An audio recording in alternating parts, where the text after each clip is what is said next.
Tignan nyo yung mga tuta namin, oh.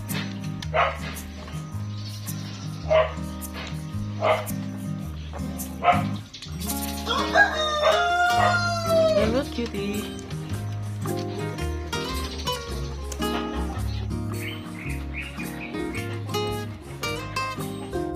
What is up, guys? So, good morning po sa ating lahat and welcome back to Enos World Channel. Ito po yung update sa ating mga local breeds, yung ating mga native. So ito yung ating inahin before na nanganak ng triplets, and ito na po yung kanyang anak. And ito pa. And yung isa andun sa labas kumakain ng mga tira-tirang damo. And ito na po yung ating B0 na bower. So ang laki niya. Yan, laki na niya. And masigla na siya. Comparison po ng size niya, almost 1 month pa lang po ito versus itong ating nasa almost 3 months old na local breeds. So sa size comparison, talagang malaki po yung may mga lahi.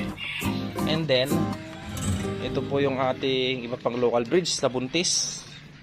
Ito ang ganda ng ating native. Ang kintab ng balahibo. And yung isa pa nating bulugan. Ayan, bulugan na local breed. And then ito pa po. So kung mapapansin ninyo, hindi po maselan masyado ang native. So ganyan lang. And at 9 AM doon na lang pinapastol once na nainitan na po yung mga roots or yung mga grasses na kanilang kinakain sa grazing area. So ayan, dito naman sa kabilang area nagbigay po tayo ng feeds sa ating mga alagang hybrids. So ito yung sa kabila, bus na ni Tenga. Pagos Tenga. Yan, Tenga. Malalakas po silang kumain, especially itong buntis dahil nga nagpapagatas siya. So ayun yung kanyang katawan, medyo payat dahil nga napupunta sa kanyang milk yung sustansya. Oh, Mikmik.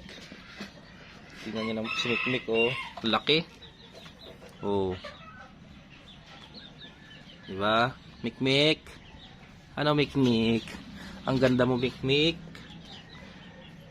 Mikmik, short for Micaela. So, ayan, lapad ng leg, oh.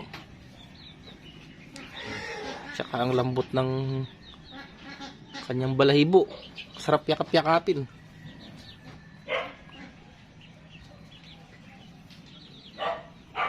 Mikmik. And then tumutubo na rin po yung kanyang sungay, oh. So, yung mga gantong bower breeds, kadalasan po hindi po talaga dinidihorn kasi mas nila yon, parang attractive sila sa ganung itsura. Ayan. Unti-unti may patikim-tikim na rin po siya sa mga nilalagay nating grass. Ayan, mamaya magkukuha po tayo ng mga medyo maliliit na grass para pagpapraktisan niyang kumain. So ayan siya. Oh, ganda. Laki.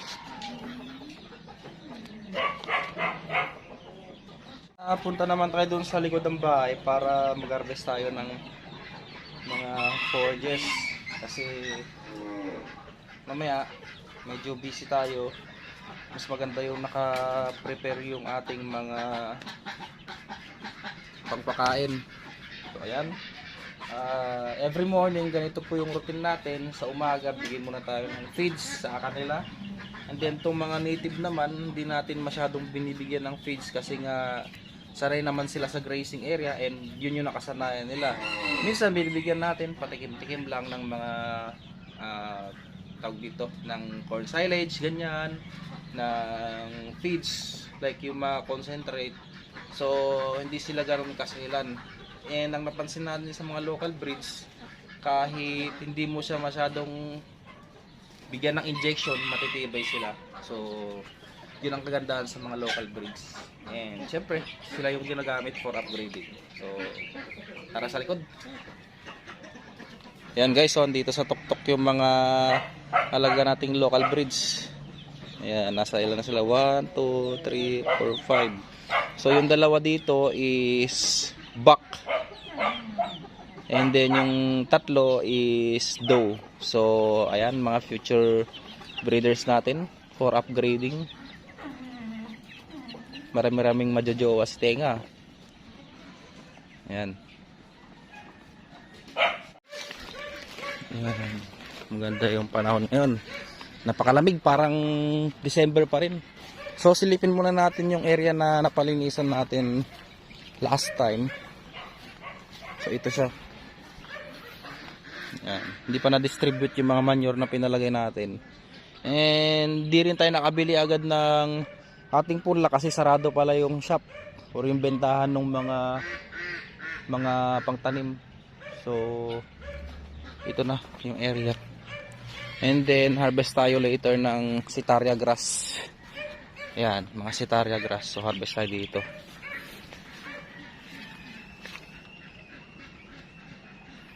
Yung mga may tambak na yun, yung pinatambakan natin last time, hindi pa natin na-distribute.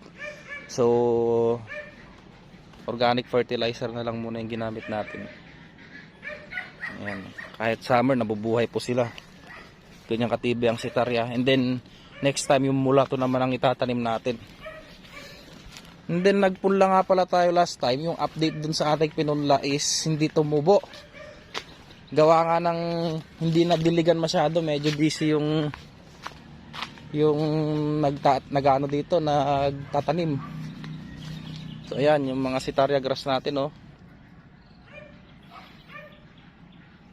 Ito mga part harvestan na rin natin to.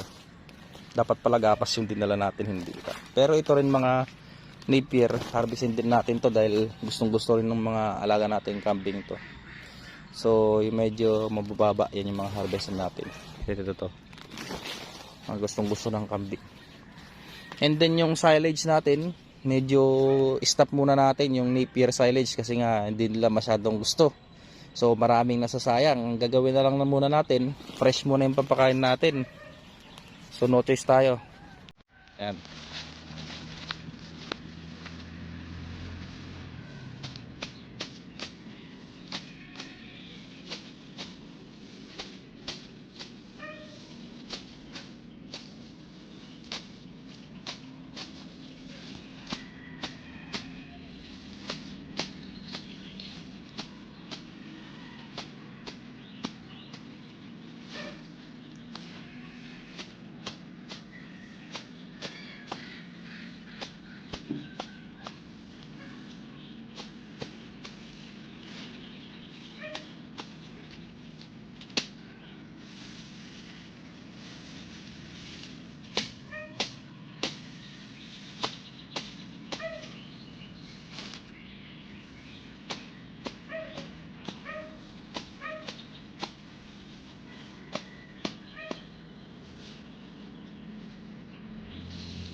Next naman nating harvest Italia.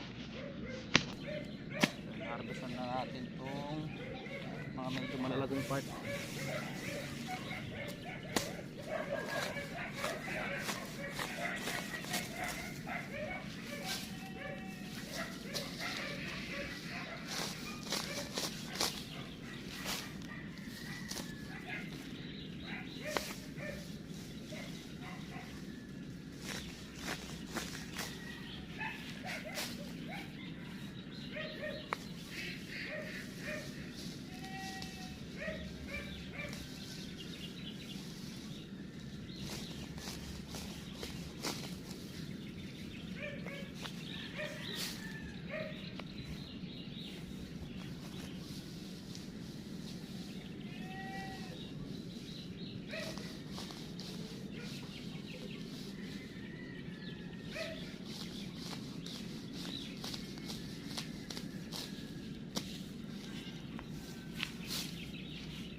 muna yung hinarvest natin for today.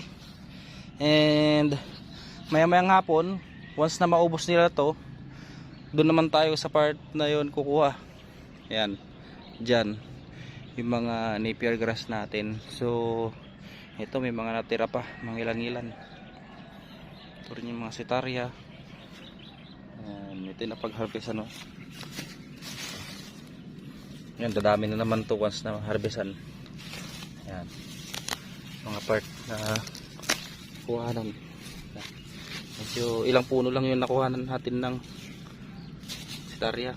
So tara, bigyan. Ano muna pala natin to, i-air dry muna natin ng konti kasi nga masyadong maaga natin kinuha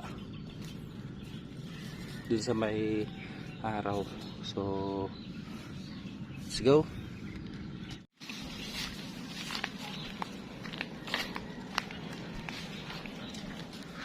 So ayan, air dry muna natin and then balikan ko po kayo mamaya pag ipapakain na natin sa mga kambing itong ating mga nakuhang grass. So mapansin po ninyo may mga nakahalong ligaw na damo. Ayan, pwede rin po sa mga kambing yan. Ito po yung pinagpapraktisan na kainin ni Mikmik. Ayan, gusto rin po ng mga kambing yan. Ayan, mga medyo murang ano muna yung kinuha natin, mga medyo murang napier grass plus itong ating mga sitarya, medyo hindi pa matured pero hinarvest na natin kasi nga mabilis naman yung regrowth niya. Wala na si Tenga, oh. Gusto nang kumain. Oh. Wala na siya.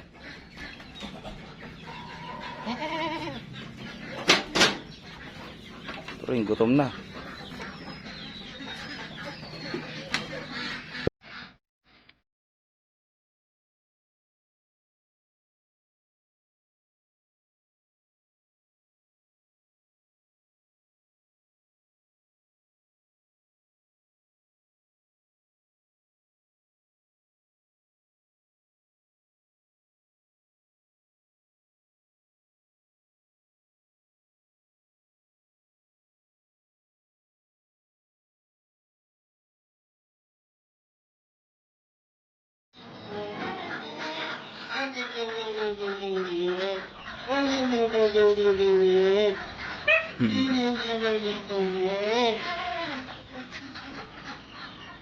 Panika. Tingnan po natin sila at medyo na air dry na ng konti yung ating mga grass. So ito yung mga bisiro natin. Hinihintay na mapastol.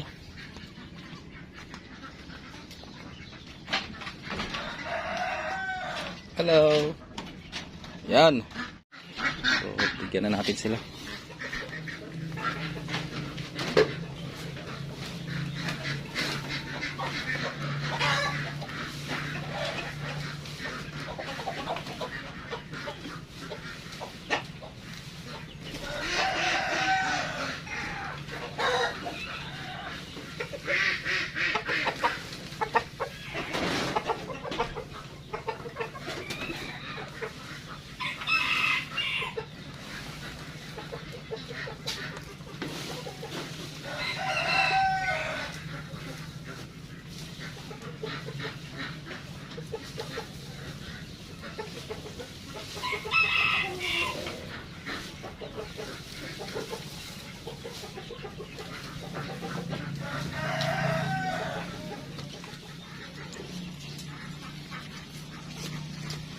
Yan, sari-sari po yung binigay nating damo this morning.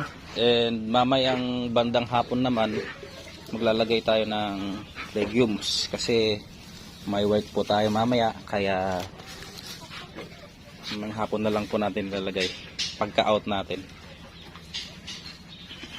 Yan. Sa ating inahin ad libitum po, so unlimited talaga yung pagbibigay natin hanggat maaari para makabawi yung katawan niya dahil nga malakas maggatas tong bisiro natin. Yan guys, lunch break na po namin ngayong araw and ang ulam po natin is tinolang manok. By the way, yung tinolang manok po natin is yung mixed breed ng native plus yung crossbreed ng Rhode Island Red. So medyo malaki-laki po yung karne niya. So ayan po, 12 PM na po in the afternoon and mainit-init po ang ating panahon ngayong araw. Pag ganitong lunch break po natin is nagmumuni-muni tayo dito sa likod ng bahay since maganda yung panahon, hindi tagulan. Dinadalaw natin yung mga native natin na nakapastol sa likod. So chine-check din natin sila paminsan-minsan kung medyo nabibitin ba sila sa pakainan nila or dun sa grazing area. So dito sa likod ngayon, kahit dry po yung ating lupa is may mga damo pong ligaw dyan, which is yan po yung kinakain ng ating mga local breeds like this one, oh. Mga natives natin, naggagala po sila dito. Ayan. Ang gustong gusto po nilang kainin is yan, yung parang spinach, yung kamukha po ng alukod, yung may mga talim. Yan, ito yung sample. Yan, yung may mga tinik-tinik, kagusto po nilang kainin yan. So mataas din po sa nutrients yan. And yang pong local spinach yan is kinakain din po ng mga tao. So andito rin po yung isang imported na nakawala. Yan po yung ating native na buntis ulit. So ang sipag talaga niya magbuntis. And then dito sa kabila, ito yung kambing nila na imported. So sayang naman, hindi naasikaso. Laki. Tsaka ang ganda ng katawan. Yun nga lang, matsura. Never pa daw nanganak to eh. Ayan o, laki. Sayang naman.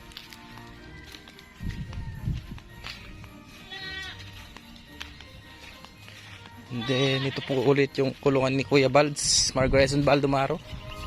Ayan, yung mga alaga niyang local breeds. Naka-grazing po sila. So yung mga damo dito is kinakain ng mga local breeds niya. Ayan, medyo maluwag po itong area niya.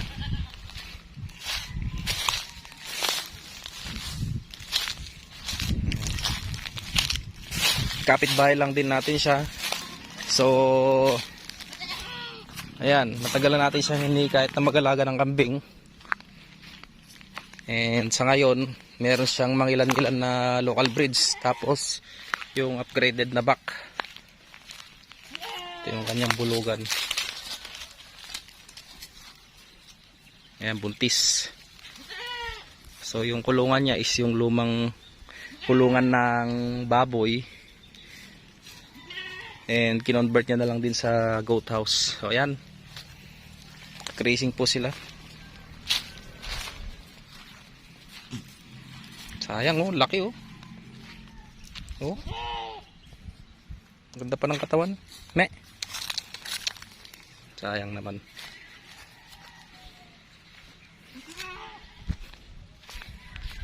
And mga tropa, abangan nyo rin po pala yung ating next post by the month of siguro mga bandang May. Yan yung mga tag-ulan. And baka magbenta tayo ng ating Setaria grass. So marami pong nag-aabili sa atin ng Setaria grass. And as you can see, you know, nasa likod, yun po yung mga Setaria grass natin. Magpupunla ulit tayo ng ating mga pangbenta. So last time nagbenta rin po tayo, mga ilan lang na piraso. Dahil nga medyo busy tayo. So yun, hintayin nyo na lang po yung ating post. Mga ating mga bantams. Yan, hindi tayo masyadong nakaparami nito, gawa nga ng pabayaan yung mga anak. Ayan, yung ating babaeng ano, ayan, nagpipisa po yung isa. So madalang ating ma-check to dahil nga nagtagabantay rito si Papa. Ayan, nakaupo na siya sa kanyang itlogan. Medyo madumi, gawa nga nang hindi pa tayo nakakapagkuha ng rice hull. And ito yung ating mga Peking ducks. So, yan na sila, lalaki na. Last time pala, mayroong nagabil sa atin ng 3 tray ng salted eggs. So, nagugustuhan na po nila yung ating produkto. By the way, backyard lang po ito, hindi po to commercial. Kumbaga, libangan lang. Tinatry lang din po namin na mag-breed and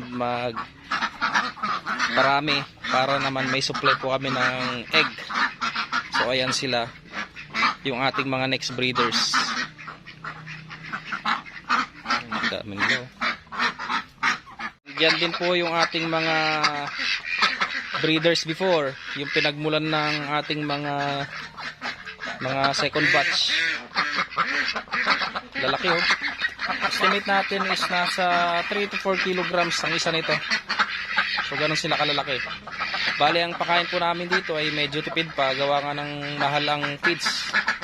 So isipin nyo na lang kung kumpleto talaga sa pakain, malalaki po ang sizes nito, aabot ng 5 kilograms. So possible po yun. Dual purpose, meat and egg. And ito po yung ating doghouse. Ito po si Bacon na nakakulong muna temporary dahil nga nangahabol siya ng manok. Hello Bacon. Tignan nyo naman po yung fur niya, ang ganda. And then ito po si Taba, napakakulit. Isa rin pa si Muno na naghahabol ng manok. Ayan o, ganda ng kulungan nila. Pag gabi, dito sila nakakulong, and then pag after nilang mag-poops. So ayan, kasi na namang lumabas oh, makahabol ng manok. So ito yung aming lunch, tinola. Pinapalambot na lang yung papaya, and then lalagyan later ng dahon. So native po yan, cross sa may lahi.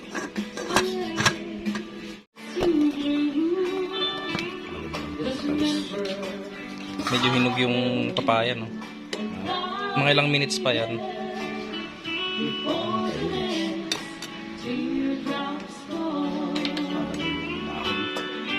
Yan po ang ating lunch break. So kain po muna tayo. Kain muna.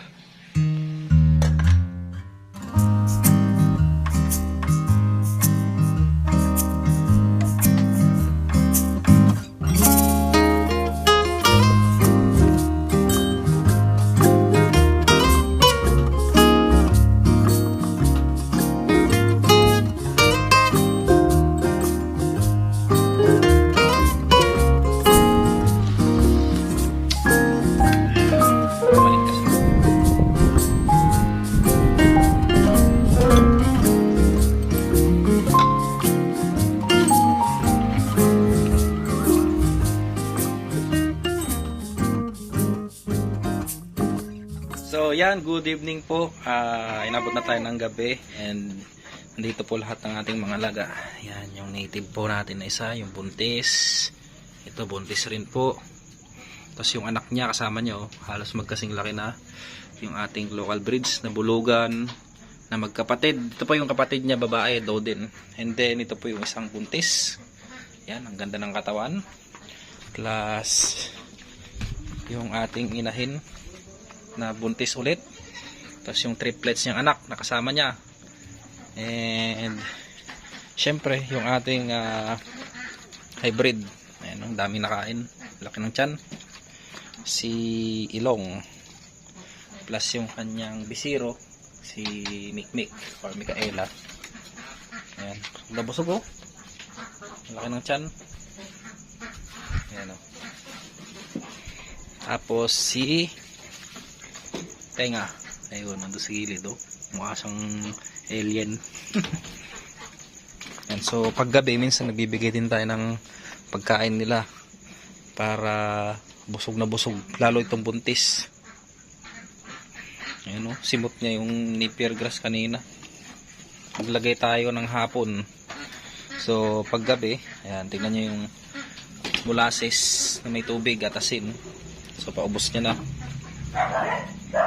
Ayan, dito na lang po natin tinatapos ang ating video for today. Sana po ay nagustuhan ninyo. And sa mga hindi pa po nakasubscribe sa ating channel, please subscribe. And sa ating mga viewers and ating mga subscribers, thank you very much for watching Entong's World Channel at walang tigil na pagsuporta. So, see you next time guys. Ingat po lagi. God bless po.